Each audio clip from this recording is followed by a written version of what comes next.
Hello friend, आस्था study classes में आपका स्वागत है। आज हम लोग निम्न संकुलों के केंद्रीय धातु परमाणु की ऑक्सीकरण अवस्था के बारे में पढ़ेंगे। इसमें हम लोग संकुल के जो केंद्रीय धातु परमाणु हैं उनकी ऑक्सीकरण अवस्था कैसे निकाली जाती है उसके बारे में अध्ययन करेंगे। तो सबसे पहले हम लोग दिए गए संकुल की केंद्रीय धातु परमाणु के बारे में जान लेते हैं कि कौन सा केंद्रीय धातु परमाणु है। जैसे पहले संकुल में केंद्रीय धातु परमाणु जो है वह कोबाल्ट है और शेष सभी क्या हैं, लिगेंड्स हैं। और दूसरे संकुल में भी जो केंद्रीय धातु परमाणु है वह कोबाल्ट है और बाकी सभी क्या हैं, लिगेंड्स हैं। और तीसरे संकुल में केंद्रीय धातु परमाणु क्रोमियम है, बाकी सभी लिगेंड्स हैं। और चौथे संकुल में केंद्रीय धातु परमाणु निकिल है। इसी प्रकार से पांचवें संकुल में भी निकिल ही है केंद्रीय धातु परमाणु और छठे संकुल में भी निकिल ही है। और सातवें संकुल में केंद्रीय धातु परमाणु प्लेटिनम है। आठवें संकुल में केंद्रीय धातु परमाणु क्रोमियम है। ठीक है, इनकी ऑक्सीकरण अवस्था निकालने से पहले हम लोग कुछ इंपॉर्टेंट पॉइंट है उनको देख लेते हैं। जैसे CO हुआ, NH3 हुआ, EN हुआ, H2O हुआ, इन सभी की ऑक्सीकरण संख्या या ऑक्सीकरण अवस्था 0 होती है। ठीक है, और C2O4 हुआ, CO3 हुआ, इनकी ऑक्सीकरण संख्या जो होती है वो -2 होती है। क्यों? क्योंकि A -2 ऋण आयन बनाते हैं दोनों, जबकि CO, NH3, EN और H2O पर किसी भी प्रकार का आवेश नहीं पाया जाता है, इसलिए इनकी ऑक्सीकरण अवस्था 0 होती है। और NO जो होता है वह +1 आयन बनाता है, इसलिए इसकी ऑक्सीकरण संख्या +1 होती है। ठीक, अब हम लोग दिए गए संकुल्स पे आते हैं। पहला संकुल हमारा है CO NH3 का होल 4 ClNO2 और संकुल के बाहर Cl है। तो इसमें देखिए संकुल में CO केंद्रीय धातु परमाणु है, बाकी NH3 लिगेंड है जिसकी ऑक्सीकरण अवस्था 0 होती है। Cl की ऑक्सीकरण अवस्था -1 होती है, NO2 की ऑक्सीकरण अवस्था -1 होती है। और यहाँ संकुल के बाहर जो Cl है उसकी भी ऑक्सीकरण अवस्था -1 होगी। हमें CO की ऑक्सीकरण अवस्था निकालना है, तो माना CO की ऑक्सीकरण अवस्था X है, तब CO की ऑक्सीकरण अवस्था प्लस NH3 की संख्या यहाँ पर 4 है, तो 4 गुणे NH3 की ऑक्सीकरण अवस्था प्लस यहाँ Cl की संख्या 1 ही है, तो Cl की ऑक्सीकरण अवस्था प्लस NO2 की ऑक्सीकरण अवस्था प्लस यहाँ पर संकुल के बाहर Cl है, तो Cl की ऑक्सीकरण अवस्था बराबर कितना हो जाएगा, 0 होगा। क्यों? क्योंकि संकुल पे किसी भी प्रकार का आवेश नहीं है। ठीक है, तो यहाँ CO की ऑक्सीकरण संख्या X माने हैं, NH3 की ऑक्सीकरण संख्या 0 होती है, तो 4 गुणे 0 हो जाएगा। Cl की ऑक्सीकरण अवस्था -1 होती है, NO2 की ऑक्सीकरण अवस्था -1 होती है, इसी प्रकार से Cl की ऑक्सीकरण अवस्था -1 होती है, बराबर 0। तो यहाँ पर X ये तो 0 हो जाएगा, -1 आ जाएगा, प्लस माइनस माइनस आएगा, -1 बराबर 0 या X -3 बराबर 0 या X बराबर +3। अतः CO की जो ऑक्सीकरण अवस्था होगी वह +3 आएगी। ठीक है, अब हम लोग दूसरे संकुल की बात करते हैं। तो दूसरा संकुल हमारा दिया गया है CO Br2 En का होल 2s+2। इसमें कोबाल्ट केंद्रीय धातु परमाणु है, बाकी Br2 और En जो है वह लिगेंड्स हैं।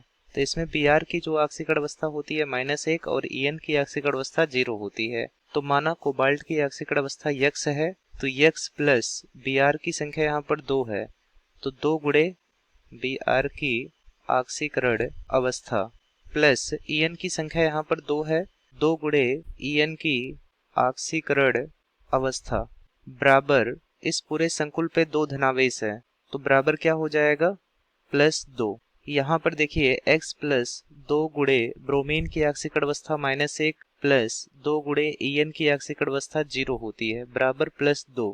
तो यहाँ पर X -2 आ जाएगा और इस पूरे का मान 0 हो जाएगा, बराबर +2। तो -2 जब इस साइड में जाएगा तो +2 +2, तो इस पूरे का मान X बराबर +4 आ जाएगा। अतः यहाँ पर कोबाल्ट की जो ऑक्सीकरण अवस्था होगी वह +4 होगी। ठीक, अब हम लोग तीसरे संकुल की बात करते हैं। तीसरे संकुल में जो है क्रोमियम केंद्रीय धातु परमाणु है, NH3 लिगेंड है, Cl3 भी लिगेंड है। ठीक है, इसमें क्रोमियम की ऑक्सीकरण अवस्था निकालना है, तो माना क्रोमियम की ऑक्सीकरण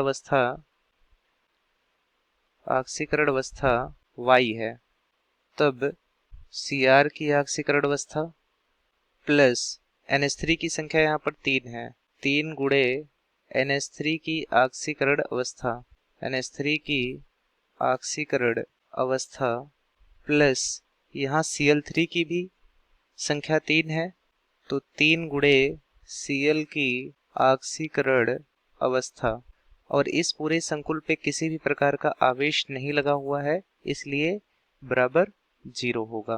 क्रोमियम की ऑक्सीकरण अवस्था Y माने हुए हैं, तो Y प्लस 3 गुणे NH3 की ऑक्सीकरण अवस्था 0 होती है, प्लस 3 गुणे Cl की ऑक्सीकरण अवस्था -1 होती है, बराबर 0। -1 क्यों होती है? क्योंकि Cl जो होता है वह एक ऋण आयन बनाता है, इसलिए इसकी ऑक्सीकरण अवस्था -1 होती है, जबकि NH3 जो होता है वह उदासीन लिगेंड है, इस पर किसी भी प्रकार का आवेश नहीं होता है, इसलिए इसकी ऑक्सीकरण अवस्था 0 होती है। ठीक है, तो यहाँ पर y ये पूरा टर्म 0 हो जाएगा, ये प्लस और माइनस, -3 बराबर 0 या y बराबर +3 आ जाएगा। ठीक है, अतः क्रोमियम की जो ऑक्सीकरण अवस्था आएगी वह +3 होगी।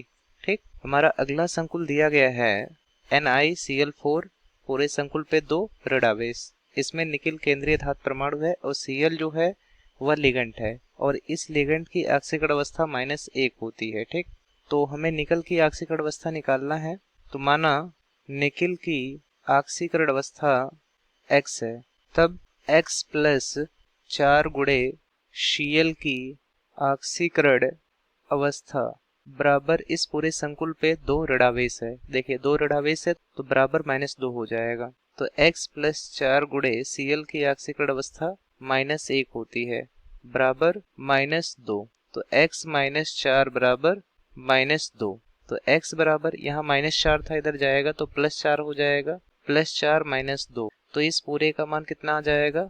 +2, अतः निकिल की जो ऑक्सीकरण अवस्था आएगी वह +2 होगी। ठीक है, अब अगले संकुल की तरफ बढ़ते हैं। अगला संकुल दिया गया है NiNH3 का होल 6Cl2, इसमें निकिल केंद्रीय धातु परमाणु है, NH3 लिगेंड होता है जिसकी ऑक्सीकरण अवस्था 0 होती है, और Cl जो है इसकी ऑक्सीकरण अवस्था -1 होती है। ठीक, इसमें निकिल की ऑक्सीकरण अवस्था निकालना है, तो माना निकिल की ऑक्सीकरण अवस्था जड़ है, तब निकिल की ऑक्सीकरण अवस्था प्लस यहाँ NH3 की संख्या 6 है, तो 6 गुणे NH3 की ऑक्सीकरण अवस्था प्लस यहाँ Cl2 की संख्या 2 है, तो 2 गुणे Cl की ऑक्सीकरण अवस्था, और इस पूरे संकुल पे किसी भी प्रकार का आवेश नहीं लगा है, इसलिए यहाँ 0 हो जाएगा। तो यहाँ पर निकिल की ऑक्सीकरण अवस्था जो है वह Z माने हुए हैं, तो यहाँ पर Z प्लस 6 गुणे NH3 की ऑक्सीकरण अवस्था 0 प्लस 2 गुणे Cl की ऑक्सीकरण अवस्था -1 होती है, क्योंकि Cl जो है वह एक ऋण आयन देता है, इसलिए इसकी ऑक्सीकरण अवस्था -1 होती है, बराबर 0। तो यहाँ पर Z -2 बराबर 0, या Z बराबर कितना आ जाएगा? +2, Z बराबर +2, तो यहाँ पर निकिल की जो ऑक्सीकरण अवस्था आएगी वह +2 आएगी। ठीक है, अब हम लोग अगले संकुल की तरफ बढ़ते हैं। अगला संकुल दिया गया है NiCO का होल 4, इसमें निकिल जो है वह केंद्रीय धातु परमाणु है, और CO जो है जिसे कार्बोनिल समूह कहते हैं यह लिगेंड है। ठीक है, और इसकी ऑक्सीकरण अवस्था 0 होती है, तो माना निकिल की ऑक्सीकरण अवस्था X है, तब X प्लस 4 गुणे CO की ऑक्सीकरण अवस्था बराबर 0, क्योंकि संकुल पे किसी भी प्रकार का आवेश नहीं लगा है, इसलिए 0 हो जाएगा। तो x प्लस 4 गुणे CO की ऑक्सीकरण अवस्था 0 होती है, बराबर 0, तो यहाँ पर देखिए x प्लस 0 बराबर 0, यह x बराबर 0, अतः इस संकुल में निकिल की जो ऑक्सीकरण अवस्था होगी वह 0 होगी। ठीक है, अब हम लोग अगले संकुल की तरफ बढ़ते हैं। अगले संकुल में दिया गया है PtNH3 का होल 2 ClNO2, इसमें Pt जो है वह केंद्रीय धातु परमाणु है, NH3 लिगेंड है जिसकी ऑक्सीकरण अवस्था 0 होती है, Cl जिसकी ऑक्सीकरण अवस्था -1 होती है, NO2 जिसकी ऑक्सीकरण अवस्था -1 होती है। इसमें हमें Pt की यानी प्लेटिनम की ऑक्सीकरण अवस्था निकालना है, तो माना Pt की ऑक्सीकरण अवस्था X है, तब X प्लस यहाँ NH3 की संख्या 2 है, 2 गुणे NH3 की ऑक्सीकरण अवस्था, तो NH3 की ऑक्सीकरण अवस्था 0 आती है, प्लस Cl की संख्या 1 है, तो 1 गुणे Cl की ऑक्सीकरण अवस्था, ये NO2 की संख्या 1 ही है, तो NO2 की ऑक्सीकरण अवस्था इस पूरे संकुल पे किसी भी प्रकार का आवेश नहीं लगा है तो 0 हो जाएगा।